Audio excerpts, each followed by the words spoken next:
Hi guys, welcome to the Mindful Loving Project podcast, where you will hear the stories of everyday people that have turned their pain into peace, power, and purpose.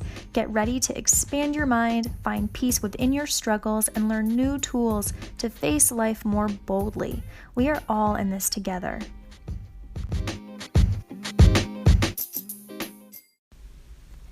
So welcome to this next episode. Before we get into this amazing discussion, I just wanted to make a quick but very important announcement about my newly revised 6-week digital group coaching program called From Pain to Peace, Power, and Purpose. Here, I simplify scientifically proven methods in mindfulness, cognitive behavioral strategies, and self-compassion combined with spiritual practices to address and transform your pain on a mind, body, soul, and energy level. So if you struggle with low to moderate anxiety and depression, as well as low self-esteem, low self-worth, pattern of unhealthy relationships, have a hard time accepting yourself, loving yourself, or know that you want to be and have more but are having a hard time getting there, this program is for you. You get weekly video lessons from me, PDFs, worksheets, meditations, visualizations, book recommendations, and resources for each topic, 6 group coaching calls, access to a private Facebook group to connect with other like-minded members, and lifetime access to all course material. All of this for as low as $199 or 2 monthly payments of $99. I know, such a good price, but my goal is to make this material accessible to as many people as possible. So to sign up or learn more, visit the link in my podcast description. If you can just let the viewers or the audience know about how you got to where you are today, because you're doing such awesome things today, but I know that your journey up until this point has had its challenges. So, kind of like where you started in terms of your pain points. Sure.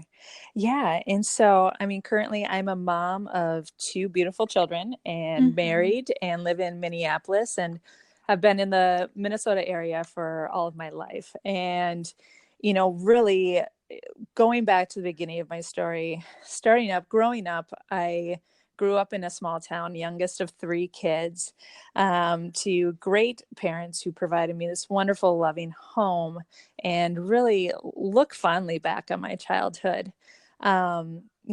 Although from a young age, I was very tall for my age, and kids used to love to point that out to me, just how tall I was. And so, in your informative years, whenever you have something that you feel like kind of makes you stand out or different from other kids, that can create some self-confidence issues in your life. And Totally. so for me, it kind of left me feeling awkward and not necessarily very accepting of my body. I'd look at a lot of my petite friends and, I just struggled then with low self-esteem and some low self-worth issues. And, with that, I realized that I was always then looking for areas or ways to receive praise or validation from people outside myself. And so in my younger years, that was either trying to perform well in school, or also I did athletics as well and tried to excel on the basketball court or the tennis court, because that was some outside validation that kind of helped me create this, what I now realize was kind of a fragile sense of self-worth and self-confidence. So for a lot of my younger years, I felt like I was always working to fit in and kind of maneuvering and anticipating maybe what others wanted from me, rather than being able to really show up in the world as in an authentic way, like as myself.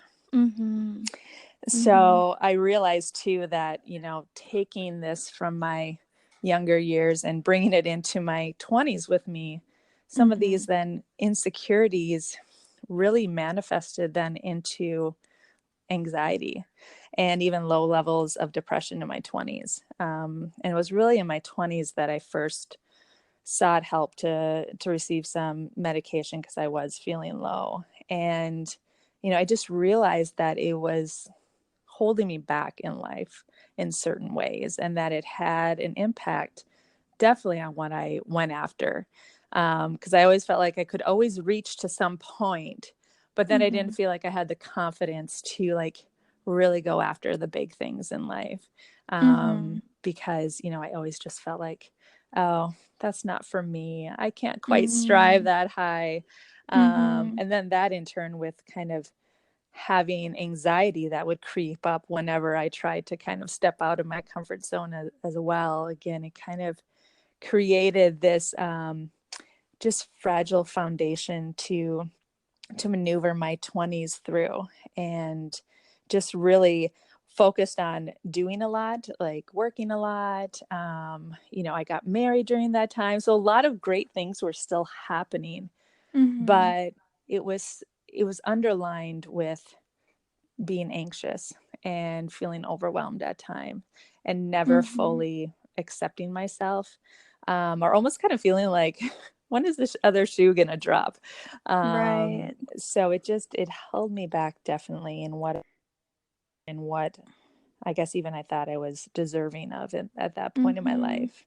Mm-hmm. um And yeah. question, so like, with all of this anxiety that you had and, your experiences in childhood, which so many of us are shaped by the experiences we Hmm. had with our friends and schoolmates. And it's such a hard time. And if we don't have, the support from our parents or, whoever it is to kind of help us in terms of our self-esteem, it could really be detrimental, and we carry it into our adulthood like you did, and form these Hmm. other symptoms, and it just snowballs. But in terms of your parents, how did they help you, or not, I guess, in terms of what you were experiencing emotionally? Or did you even share it with them? Because a lot of kids won't. Yeah, I think I was really good at keeping it to myself. Mm. I was just so focused on, with all that, kind of being this people pleaser and just trying to always Oh. make it look like I was having fun and that, I was in a good mood because that's what I thought people wanted from me. So I think Mm. oftentimes, and I was a very social person too. So I had a group of friends in school that, I still have connections with a few of them today, like long lasting That's friendships. so awesome. Those are the best. Yeah, yes, for sure. But I think, it was unfortunate that I was kind of suffering with this in silence, like just kind of keeping it to Oh. myself, because with that as well, it was just kind of like, it's those feelings of not feeling good enough. And so to voice them, it felt so uncomfortable to like really let Mm. people into, um, those aspects of what I was feeling at that point in my life. Right. Yeah. Right. And so then you started to have more anxiety, like more severe anxiety into your adulthood.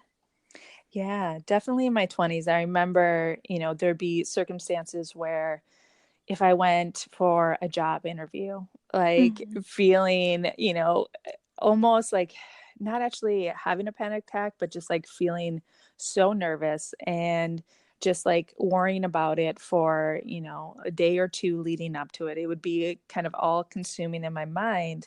And not only did the anxiety then show up, when I was going through things, but I think it also created this really negative track in my mind too, because it's like, why am I feeling this way? Why can't I handle this? Right. Why can't Right. you just like be able to show up and be confident? So it also like really revved up the kind of the bully in my mind, that Mm. inner critic, um, Mhm. which then just kind of perpetuated the cycle of not feeling good about who I was, and then being anxious, trying to always maneuver and figure out who I was supposed to be in the Yeah. moment. And that just is what created, that underlying anxiety. And I feel like it was anxiety, like I said, that day to day, like a lot of people didn't even realize that I had it. But for me, I definitely, I would map out or think about how it might come up or where it might come up in my day-to-day life and try to avoid it. Right, right. And that's so interesting how, you say that a lot of people didn't really notice it in you. No, Yeah. no. And how we can mask that because so many of us have so much anxiety and like panic attacks are getting worse and worse and worse. Like you're just hearing it from so many people that are now voicing it. Yes. But your ways of kind of keeping that to yourself was just kind of putting on like a happy face or like how did you mask your anxiety?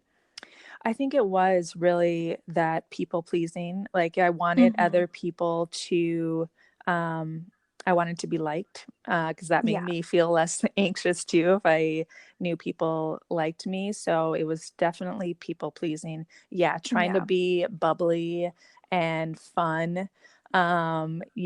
Trying to crack jokes when I could, Mm-hmm. trying to be there for others rather than like kind of always allowing people in and letting them know how I was actually feeling. I think I always felt better like trying to show up for other people. Mm-hmm. And that probably tied into like giving me kind of that sense of self-worth and feeling good about myself if I was Yeah. helping others. But yeah, it was definitely just acting like everything was okay Yeah. because that's what I thought I was supposed to do. I Mm-hmm. thought that everyone else was just kind of coasting through life and having fun. And Mm-hmm. I had to find a way to do that as well.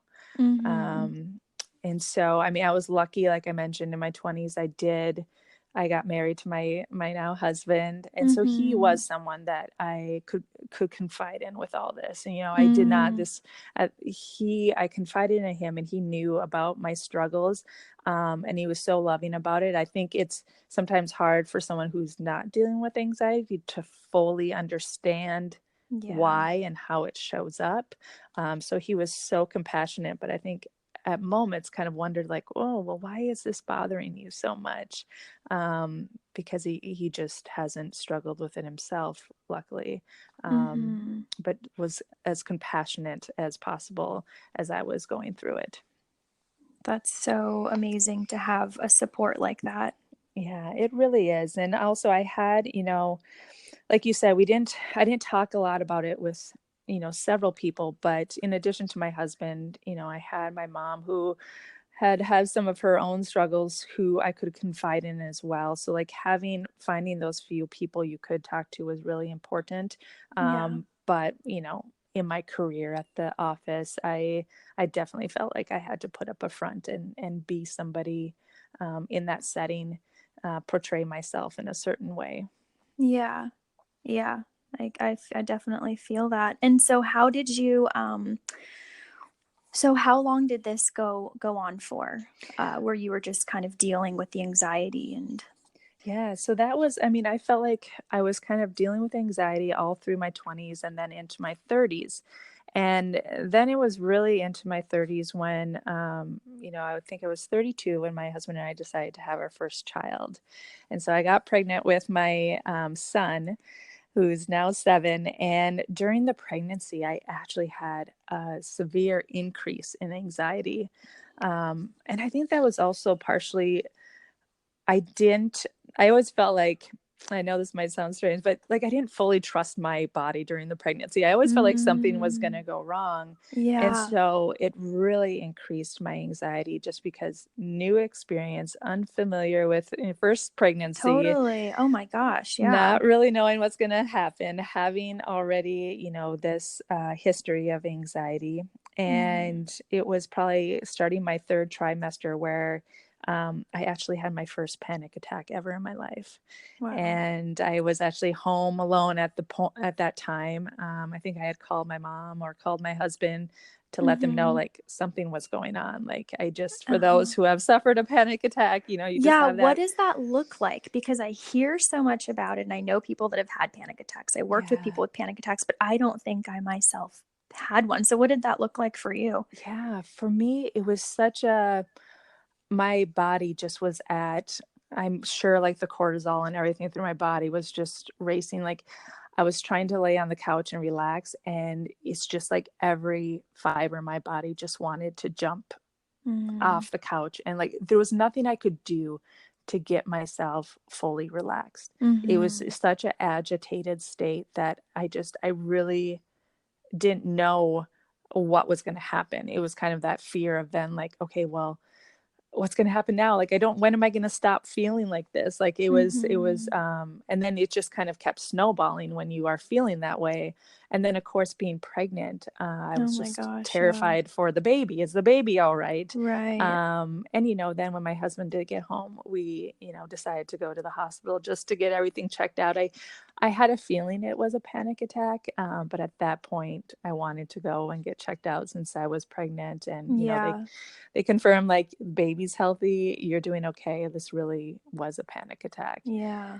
And ended up having one more of those during the last trimester of my pregnancy. And I thought so much of it was, as I mentioned, in part that I was pregnant, and, just being uncomfortable really at that late stage in the pregnancy. And my hope was that when my son was born, that the anxiety would decrease. And I had a great birth. He was healthy. Everything went fine. But then I realized after he was born, probably a week or two, that I continued to have the anxiety, and then also started to feel depressed. Postpartum depression was starting to set in. And so that was my first bout of postpartum depression, was after having my son. And so for that, I mean, for me, it sent me into new low and feeling of helplessness that I had never quite felt that low before. And then on top of that, as any moms out there who have suffered with postpartum depression, you have this baby, you are sleep deprived, and there's so many emotions wrapped up in that, that it was a very, it was a scary time. And I sought help, and, I'm happy to say about 4 months after having my son, started to come out of it and feeling a lot better. And, that cloud kind of lifted, and I was able to return to all my normal life activities, and able to continue to enjoy my new baby. Good. And what help did you seek out? So I did seek out the help of first my midwife. I had a midwife who delivered Oh, my son. And so kind of at my 2-week postpartum visit, right away, I said to her, I don't think I'm feeling the way that I'm supposed to be feeling. I think this is beyond kind of the baby blues. I wasn't sleeping well at all, or even when I had a few hours to sleep, I couldn't fall asleep. And so, she advised that I speak to someone else who can prescribe medication for me, or, she advised that I get on medication and seek help. And so I did work with a psychiatrist to find the right medication for me at the time. And I think that definitely helped me get out of feeling, as depressed as I was. And then the anxiety, my depression and anxiety have always kind of gone hand in hand. Right. And they tend to. Yeah, they Yes. definitely tend to. Definitely. So it was after that experience that, I had this beautiful child, and things were kind of getting back to normal, and I was enjoying mom life. But of course, as any mom knows, it adds a layer of what you feel like responsibility and busyness to your life. And so by no means did the anxiety go away. It was just, again, now getting used to the new way life was going to be, and figuring out how to deal with it. Because I just thought it was always going to be around. And I just figured I needed to one, that's where control started to come in more. I figured if I could control things in my life, I would be safe, and the anxiety would stay down. So, I tried to be a really good planner, and, plan out my weeks, and always keep up on the housework. And, of course, with that as well, it often caused overwhelm and just kind of trying to always do everything. Right. But it was at the time kind of my way of dealing with the anxiety, and the additional work of being a mom now was trying Yeah. to kind of control and predict what was going to happen and always plan. Um, Mm-hmm. and so 3 years after having my son, we decided to have a second child. And there was definitely kind of moments of stepping back and wondering if I wanted a second baby because of the postpartum experience of my first child.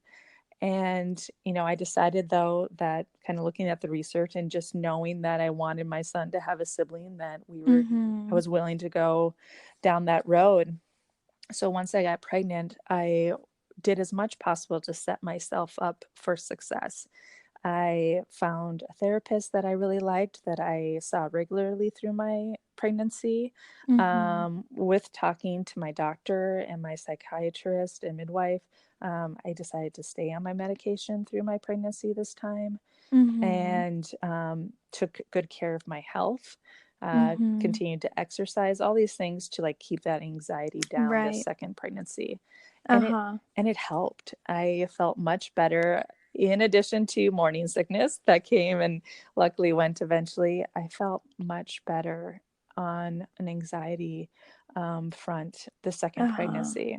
So I was Amazing. yeah, I was Yeah. extremely optimistic and excited going Yeah. into, the birth of my daughter. And Mm-hmm. she arrived healthy. But then again, unfortunately, at about that week and a half, 2 week mark, Mm-hmm. I felt a dramatic change happening. And with my prior experience, knew right away that things were not the way that they should be. Mm. And of course, with my husband going through the experience with me the first time, he helped me identify right away too, like, okay, we we need to get you help. Uh-huh. And this time around, I think because I had that prior experience and was almost, I don't want to say, I don't know if scarred is the right word, but because I had the It's like kind of fear, traumatizing a little bit. traumatizing, Mm-hmm. definitely from the first time around. The second time with my daughter was even more intense than with my Uh-huh. son. The depression, you mean? The depression, the Uh-huh. anxiety, Uh-huh. it was getting to the point when my husband, it was time for him to return to work after about a week and a half, 2 weeks being home with me. And I realized I didn't even feel safe being alone with my daughter. I just felt Oh, like wow. I couldn't, not that I was going to hurt her, not that I, even at that point yet felt like I was going to hurt myself. I just was so nervous about not Mm-hmm. being able to handle it for some reason. Like I just wouldn't be able to handle what was coming at me. Mm. Um, we have wonderful family in the area, and we turned to their support. And Mm-hmm. had between my parents and my mother-in-law support during those early weeks. Yeah. And unfortunately for me, I just kept actually getting worse, falling a little deeper into the depression. By the Mm-hmm. time I was about 6 weeks postpartum, I was at the point where I'm pretty sure I was having a panic attack again and Mm-hmm. feeling so low that I actually asked my husband to take me to the hospital, because I just, in that moment, that was the first moment that I didn't feel safe. Mm-hmm. I just remember feeling in such pain, and Mm-hmm. just wanted help, wanted somebody to be able to help me in some way. Yeah. And so prior to the postpartum depression, because I don't really know too much about that, were you Yeah. having depression? Like, did you experience depression before, or is this something that, just happens all of a sudden to Yeah. some women and not to others? Like, how does that kind of come about? Yeah, like you mentioned, I think even in my 20s and everything, when the anxiety was there Mm-hmm. was like kind of low levels of depression as well. And so Mm-hmm. I know when I was sought out medication at that point in my 20s, like the doctor had mentioned that, like, okay, well, it'll help you kind of on both fronts, anxiety and depression. So Mm-hmm. I think those had always been hand in hand for me. I think, the anxiety just was more outward. Like I felt that more severe. But with postpartum depression for me, the anxiety or the depression also really just became intense. Gotcha. And, Mm-hmm. I think for a lot of new moms at first, they are thinking that, you know, it might be the baby blues. You have this big drop in hormones after delivering your Yeah. baby and your body is adjusting. And that is always kind of a period where moms can feel a little down. But then, you should come out of that. But then for some of us, we don't. And for some, it can even get worse, like it did for me. And so I think a lot of moms struggle in silence for a long time, because then Mm, there's also this feeling yeah. like, motherhood is supposed to be natural. I'm a woman. I'm supposed to know how to do Right. this. And I'm supposed to love and bond with my baby right away. And Right. when you're not feeling good, it can create shame. And for me, again, luckily I had a support system Mm-hmm. and I asked for help right away. And this Mm-hmm. was the first time, that I was really vocal with people that I need help. I am struggling here. Which is so I, amazing that you yeah, went that route, you know? it is. It was hard. It was hard. Because it Mm-hmm. definitely, like I said, there people can I place shame in doing that, or like feel like Yeah. we're not meant for motherhood then if they are struggling. And I just knew in that moment, like the only way I was going to get through this and my kids my kids were going to be okay. I needed to ask for help. I needed Yeah. to have people rally around me so that I could Yeah. get as healthy as possible, as And you quickly as bring possible. such a good point too, just about like the whole shame aspect to all of this, right? Like not Mm-hmm. verbalizing how we feel because we're afraid of how we're going to be portrayed by society. And Yes. that's it's just so sad. It's so sad to hear that. Yeah. And since being more open about my story, because I was struggling for a year before I really got back to a place where I was feeling okay. It took Mm-hmm. several different medications. It took, day therapy and, Mm-hmm. you know, just trying to take care of my body too, so I could be Mm-hmm. as mentally fit as possible. It took me a year to get back to where I wanted to be. And I remember in that struggle, I actually lost my job that I was hoping to return to after maternity leave, because I wasn't ready to go back. And so it was kind of, so many pieces were being pulled apart and taken away from me during that Mm-hmm. time. And Mm-hmm. I remember at one point I was talking to one of my therapists, and I remember just telling her, like, I just want to get back to where I was before this all happened. I just want to have some sense of normalcy again and feel stable and good enough to like go back to where I was. And Mm-hmm. there was a moment where she had said to me, well, what if you actually come out even better than what you were before, feeling Wow. better? And Love that. yeah, and I remember at the time just almost like being mad at her, like Yeah, just like kind of what are you feeling talking like about? I just What? want my life back. Like Yeah. I just want to get back to where I was. Like I couldn't even think about like maybe life would even be better beyond Mm-hmm. that. I just wanted some sense of normalcy again. Mm-hmm. And, since sharing my story about how I went through all of this, and so many women have now opened up to me saying, like, oh, yeah, I'm pretty sure I had postpartum too. Mm-hmm. Or, yes, I did go through it. I had to seek out help too. Or, oh, I just didn't feel good after having my baby. And I didn't know for sure if it was that or not. But I think Yeah. maybe now it was. Um, there's still, like you said, kind of unfortunately the stigma around mental health issues. Yeah. And, I just so urge any moms, new moms, that are struggling. And sometimes this can show up, like it doesn't always show up right after you have a baby. It can show up 3 or 6 months down the road. So, if moms are struggling after having their kids and it, is causing you to feel lower than you think you should, or not leaving the house, or not resuming your normal day-to-day activities, that's definitely a sign to get out and get help. And it's more common than we think it is. Yeah. Yeah, Yeah. definitely. And it's just amazing too that you got to see the difference between, your first experience with your pregnancy and then, the second time around you had more support. And even though you Mm-hmm. did fall back into the depression again, you were able to recover, Mm-hmm. and you were able to even have a breakthrough, even because of just Yeah. where you're at now. And I love what your therapist said about, what if you came out better?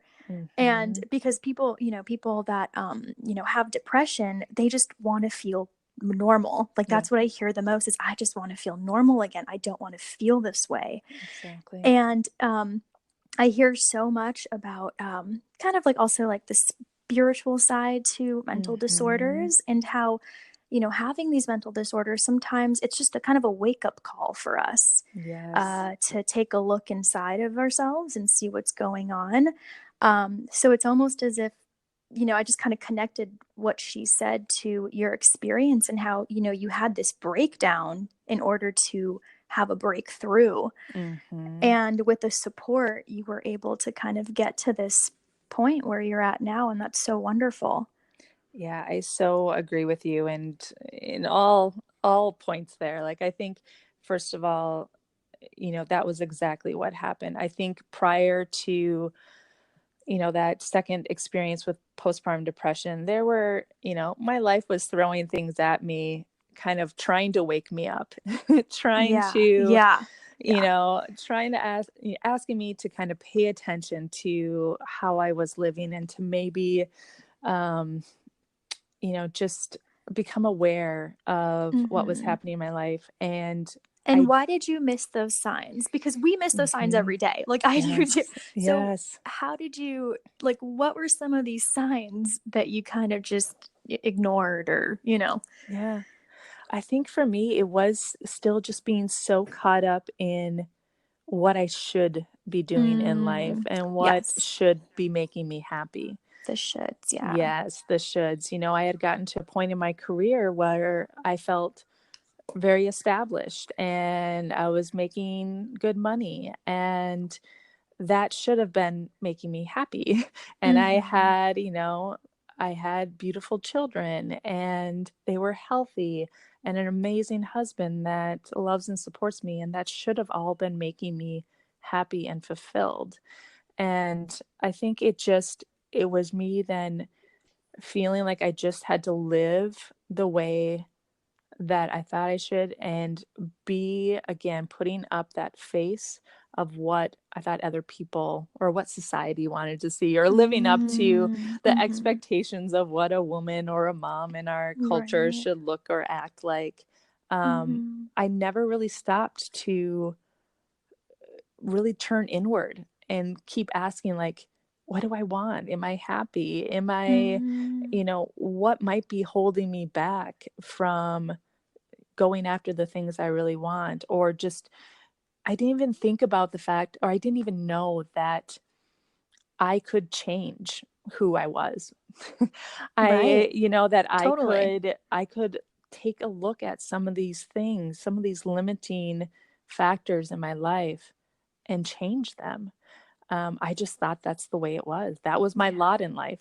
Oh my God. And Yeah. I needed to work with it the best I could, and try to live up to the expectations of others, Right. and the Wow. unattainable expectations I had for myself too. Because Right. Of course. it wasn't just others. I Right. had these expectations for myself. And so for me, really, like you said, after having that breakdown so I could break through, so much of my identity, or what I leaned on as far as what I thought my identity was taken away from me. I Mm. in that time, I had, my job taken away from me because I lost my job. I wasn't showing up for my friends the way that I had before because I couldn't. I wasn't feeling well enough Mm. to. I wasn't able to maintain my house, and it just the same way I had before. And so it's like all these pieces were kind of being stripped away from me, and it Wow. left me pretty raw. Wow. Um, but at the same time, I realize now stripping that all away was the step I needed to start really becoming aware. Because as I started bringing things back in, the old things that used to be in my life, all of a sudden they didn't feel as good as they used to. Or I just realized that things were not aligned anymore. And for me, that's definitely when I started to wake up more to this idea that I wanted to grow and dive into this personal development area. Mm. Mm-hmm. Um, and it really started with like podcasts. I remember Mm. it was like I always said my car was just kind of like my mobile Yes. university. I Me love it. I too. mean, I Yeah. loved my commute because it was always the time that after I dropped off my kids, I could listen to an audiobook, listen to a podcast, Yeah. cry Yeah. if I needed to. Yeah. Totally. And it really allowed me the time to start thinking about what life should really be like and what was Mm. important in my life. Mm-hmm.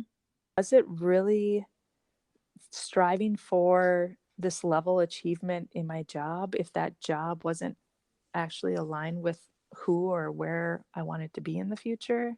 Was it always focusing on what other people thought of me and Mm. needing them to like me, um, Mm-hmm. rather than what actually felt good and aligned to me?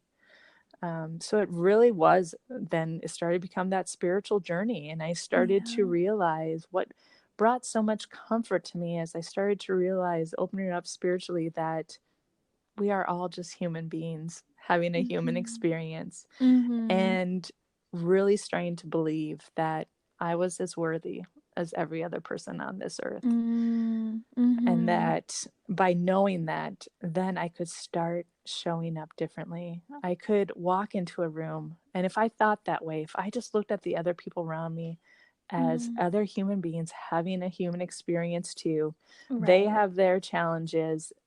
They may be masking them too. Yeah. I could just show up more of myself, and the anxiety started to release. Wow. Because That's so beautiful. yeah, Yeah. I wasn't trying to be someone else. I finally started to Right. be comfortable in who I was.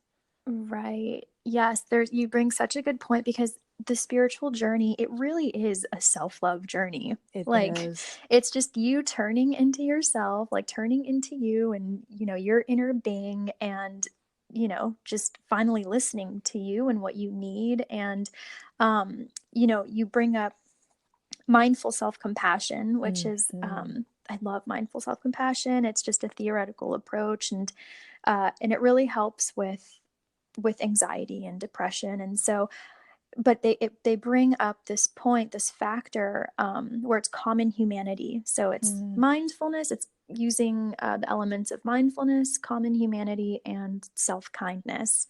yeah. And common humanity just states that we none of us are immune to the sufferings of life. Like none of Yes. us. And so when you walk by someone, you can always know that you can relate to them somehow, which connects you because I feel like we just feel so disconnected from people. And, just knowing that, yeah, we all suffer, we all experience pain, just allows us to have more compassion and connection to people. It's so true. Like that gave me goosebumps, chills when you were talking about that. And it's so Mm-hmm. true. And then knowing like some of the people that maybe I had idolized prior to that, or thought like striving to be like you said, then looking at them too and being like, I bet there's something they're struggling with. We might be Mm-hmm. struggling with the same thing and we don't even realize it. I know, and that's what's so sad is like we can't, we're so afraid to voice it that we can't connect with others. And that's why I think it's so wonderful, you coming on here and sharing and the work that you're doing now. It's like what we're doing is giving people the opportunity to like wake up and connect to the Yes. rest of the human race, because we need that love and we need that connection. Definitely. And I think too, another part of that was so important for me is to just become curious, not Mm, judgmental, but curious about why I was doing certain things in my life. mm. What, as we know, like we basically have this computer programming, or if you think of it as like Oh a yeah. program in our minds that is Yes. running our lives. We're not even our subconscious, just running our mind. And to be curious about that and to Yeah. realize that I had experiences throughout my lifetime that kind of built this up as well. And to not condone that, but just to Mhm. start, again, like you said, being compassionate towards that part of Mhm. me, to realizing Yeah. at that point in my life, like I was always doing the best I could. And Mhm. I was just acting from the limited beliefs or, you know, just doing what I felt in the moment I needed to do Right. to make the best out of a situation. Right. And And the knowledge too. You probably didn't have the knowledge that you not have at now all. of I can change. Look at, you didn't, yeah. Definitely, definitely. Like as mentioned before, it's just kind of that, well, this is the way it is. This is who I Right. am.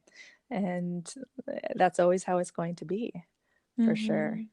So yeah, it just when I started to become curious and just look at like, why do I get really anxious in these situations? What am I actually thinking when I'm feeling anxious? I think that was another thing. Like, what are the thoughts that are running through my mind when I'm feeling anxious? And it was Right. always kind of, I realized it was this like, oh, they are gonna judge me. They're gonna think I'm not good enough. Oh my gosh, what if they laugh at me? What if they don't like me? Just Mhm. and then it was like, whoa, those are the thoughts I'm thinking about myself. Oh my goodness. Like Mhm. I am being a complete bully to myself. And now I know through what I learned that I can start shifting some of those thoughts. And I can, like you said, create more self love in myself. And that will kind of give me this new foundation to work off of. Not that fragile one Yes. anymore that was always Right. working off of the external validation, but now it's actually something that's like solid. And, I have this good foundation to go out into the world and be myself and start to help others.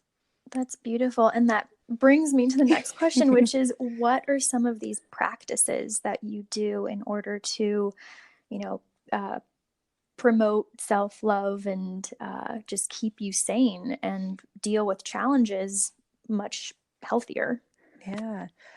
Really, it started to look at, I started to ask myself, where can I simplify? Um, am I too busy? Like, how can I simplify my life? Just because I know for me personally, when I am trying to do and be everything for everyone, that Mm, starts to create overwhelm. yeah. And so, with the simplifying, identify what I really enjoy out of life. And then, what are those things that I am doing because I feel like I'm obligated to be doing them or should be doing them rather than like they're really lighting me up. And so that Mm, list of things that kind of those shoulds again, I mm, started taking, crossing them out. Like if it's not something that's lighting me up and it's not a necessity, mm, I want to stop doing it because I want to make room for the things that I do really enjoy, like yeah. dance parties with my kids or movie nights or, dinner with Mm-hmm. girlfriends. So, yeah, looking at what I was doing, making sure Mm-hmm. that I do more of what I was really loving and started doing less of obligations and shoulds. And Mm, then, so that started creating more space in my life. And so that mm-hmm. allowed me to bring in things like now I prioritize how I'm feeling. I make sure that I spend time every day getting into the right state. Whether that's like I kind of call it my morning work, setting my intentions for the day, I do like to do a little bit of meditating. Sometimes it's just quick 5 minutes to kind of Yeah. help myself quiet down. Mm-hmm. I do belief work. So I've identified a lot of my negative beliefs now, the way that I was thinking about myself, the negative thoughts that were rolling around in my head constantly, and have now created new empowering beliefs. And so I rewrite those and say those out loud to myself each morning Mm-hmm. to kind of Mm-hmm. help rewire my brain. I practice being playful more. This was a big one for me. I think Yeah. when I was always go, go, go, do, um, I didn't always stop to just have fun, play with my kids, like throw on music. And I try to be a lot more playful now. And that just right away, any pressure that I'm feeling, it just helps it dissipate. So, kind of really embracing playfulness has, I think, not only been great for me, but also my kids, because I'm Oh, making sure yeah. that I'm showing up more that way for So them too. important. I bet they love it. Like, they It probably is. love And it. Yeah. yeah, and sometimes it's, sitting down and playing with my daughter's My Little Ponies for a while, or it's Yeah. going outside and playing kickball in the Yeah. backyard. So it's just bringing more and more play into my life. Yeah. And I think more than anything, I realize that when I make how I'm feeling a priority, Mm. I actually am such a better version of myself. And that really pays off to my husband and my children as well. So any moms that, I mean, this is kind of my plug of Yeah. any moms that feel like they need to put themselves last. I want to challenge them on that and actually say that I would encourage you to flip that, because when you make yourself a priority Wow. and you feel fulfilled and your energy is high, it's kind of the idea that, you can't serve from an empty cup. You got to fill up Mm. your cup. And by Mm-hmm. doing that, making yourself a priority, it overruns and your family benefits from it.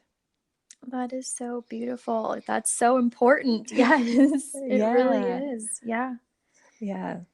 So those Yeah. are a lot of things that have kind of helped me make some shifts in my life and, really start living from a place that I want to live. And Mm-hmm. since finding this for myself, um, then I've become inspired to help other women find this too.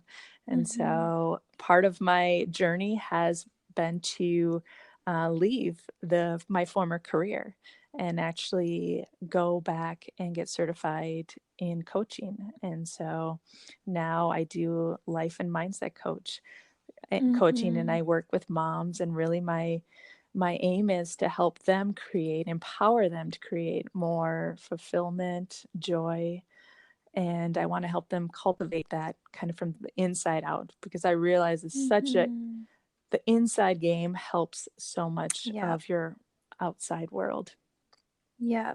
That is so, so true. And that is so awesome. And that, like, I just wrote down what you said about make how you're feeling a priority, because Mhm. I'm just going to use that as like a headline for you when I post about you, because it's so true. It's how, what I've been hearing is just like how our feelings are the guides. Our Yes. feelings, we have to listen to them, and they're not scary. We need to change this perception that we have of our feelings and it being like the enemy or it wanting to like ruin our lives. No, our feelings are really there to guide us into the right direction, even if it appears scary or it feels scary. It's not. And so it seems like with you and your experience, you confronted them finally. I mean, it took symptoms, and it Hmm. took a lot of different challenges in your life for you to confront them, but you did, and now you're you know you're doing so much better, and you're sharing what you've learned with other women, and it's just like the impact that you're making now is incredible you Yeah. know And I mean, I want people to know that by no means it's all a journey, and Yeah. I still have my days where I struggle, and I'm not feeling as well as I want to feel. But like you said, now that's my guiding system. I'm like, what is going Mm-hmm. on? Why am I feeling this way? That's where like that awareness and curiosity is so Right. important, because it's like, what's going on in my life? Right. And you're not scared to question that, which is the Exactly. greatest thing. You just freely ask. You're not afraid to. Yep. Mm-hmm. Yeah. And then I feel a new sense of empowerment I when I don't like how things are going or where I'm at. I know I can slowly start making changes that will get me where I want to go. Mm-hmm. Believe that a lot of us feel stuck right now. I kind of back to that idea that is like, this is just our lot in life and this is what Mm-hmm. it's going to be. And by no means, I know that some circumstances are much more difficult to work through than Mm-hmm. others.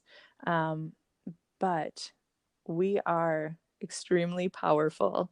Mm-hmm. And I think a lot of people just don't realize that yet, that small shifts, doing some of this work, Mm-hmm. really getting curious, making sure that you have that solid foundation of self-love, um, vocalizing what you want out of life, you can slowly start making shifts to get you where you want to be. Yeah. Sometimes it's going to take a while, Right. but Right.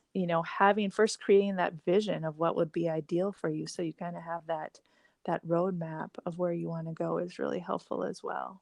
Yes. And yeah, like you said, it is a journey. It definitely Mm-hmm. is. And even when we, you know, achieve our goals, there's always we're always, how do you say, like evolutionizing, I guess. Like we're Yes. always evolving. That's the word. Yes.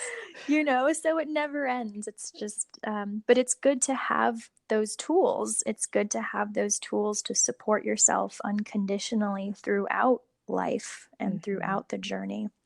Definitely. And like you said, taking seriously how you're feeling, and especially, if you are dealing with anything mental health related, want to empower people to talk to Mm-hmm. professionals.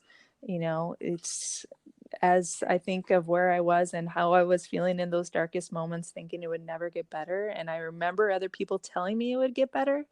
Yeah. And I had a hard time believing them. But now I also want to be that one of those voices that's saying it will get better.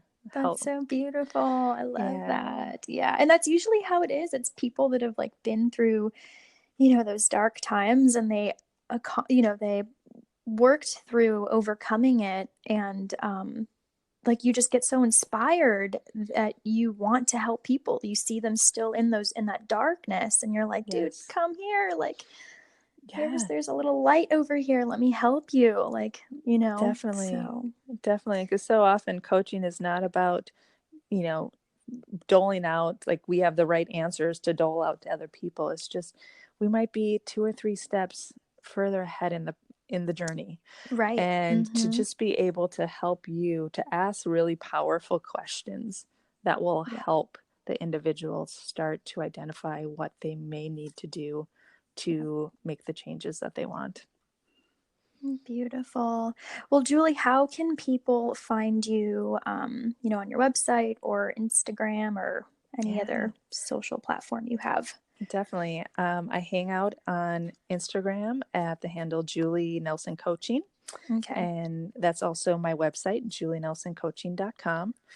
And then I also am on Facebook as well with my business Okay. page, Julie Nelson Coaching. So I like to jump on and provide, like you said, hopefully some inspiration Yeah. and some tips. And, I'm really excited about the people that I'm serving, and would love to continue to support any other women in the future that, moms that are looking for more fulfillment, who may be struggling with overwhelm and are looking for support. That's awesome. Well, thank you so much for coming on the podcast and sharing your story and your amazing wisdom. And you're just a beautiful light. Oh, So thank I'm you. sure whoever you encounter, you're going to do Well, thank you. I great love change. love the work that you are doing, and I'm so excited that Thanks, you are Julie. bringing these stories out into the world.